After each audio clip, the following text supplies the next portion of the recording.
Mr. Barthold, can you help me with explain a little bit on this?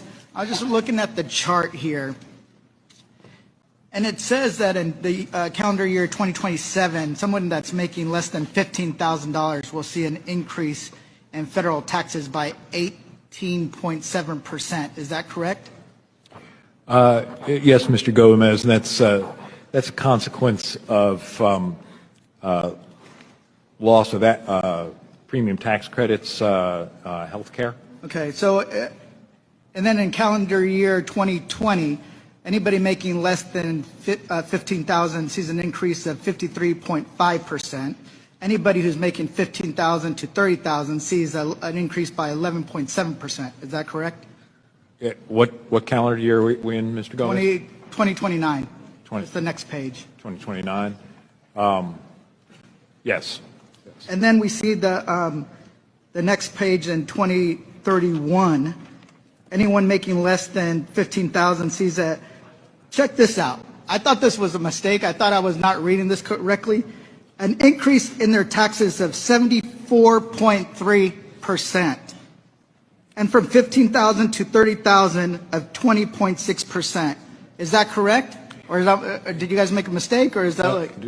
No mistake in the numbers, but an important thing to remember is in lower brackets, it's actually hard to measure the denominator because there are some taxpayers that are getting refundable tax credits, for example, and so there's some with negative tax rates, and so you're adding up some with negative tax rates and positive tax rates, so it's like dividing a modest change over by zero. Well, here's the thing.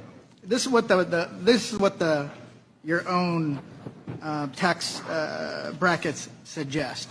And one of the things that we have my Republican colleagues over here saying, hey, we're not doing tax on tips, which we know is actually pretty limited. Oh, we're not going to do X, Y, and Z, but we're screwing over people who are making less than $30,000 a year.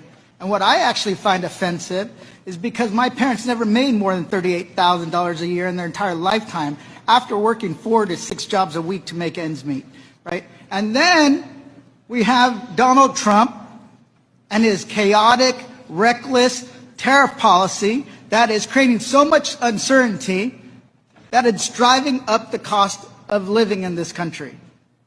At first, it was $4,900 a year. Then it became $3,800 a year. Either way, the people at the lower income brackets are getting screwed over by a Republican majority that doesn't give a damn about them.